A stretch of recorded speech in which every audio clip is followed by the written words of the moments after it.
Presiden Barim ke NPP ubedairu MP ke Rajya Sabha Dr. WR Karluki hne kasi khat santrik yayong ula Ther teng halor ke jing dawa jong ke Voice of the People Party VPP ban penlong da ke jing tohkit ke balai lut halor ke jing kenok bomla jong ke sorkar ban penlong ya ke election JHADC ke balai lut bat ke bakhui bastuba.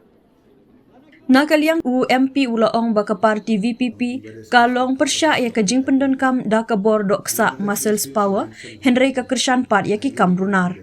Habakren syakilat patai kubor Dr. Karluki ulaong mentah kesengi ngalayok ban pulih hakikot kubor baka VPP kala dawa pan penlong da ke jing tohkit halor ke jing syarem ke jongki haka election JHADC. Kumboong MLA jongi na jawai kini ki beriu habaki syarem haka election ki ong baka day ke jing lek bom hok Henry habaki job ki ong baka long ke babiang.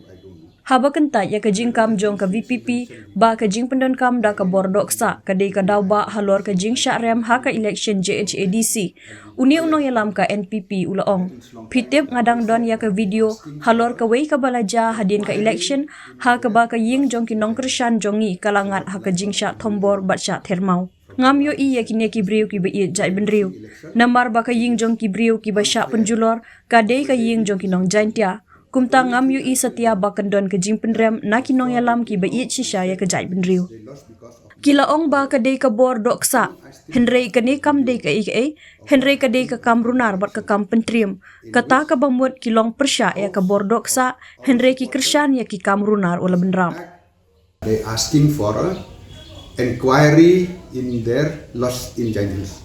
So what like our MLA from July, he said that these people, when they're losing election, it is unfair. But when they win, it's okay.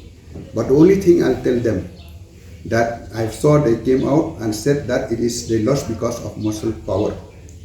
You know, I still have the video of what happened after the election, in which the house of our supporter was attacked, raped, were pelting with stone, and I didn't see that these people who love the Jai Benrio, because these people whose house were pelted, destroyed by their mobs, they were also Jaintia people.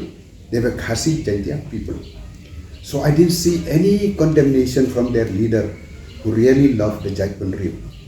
Okay, so what about, they said muscle power. What is this? This is nothing but Kundaism.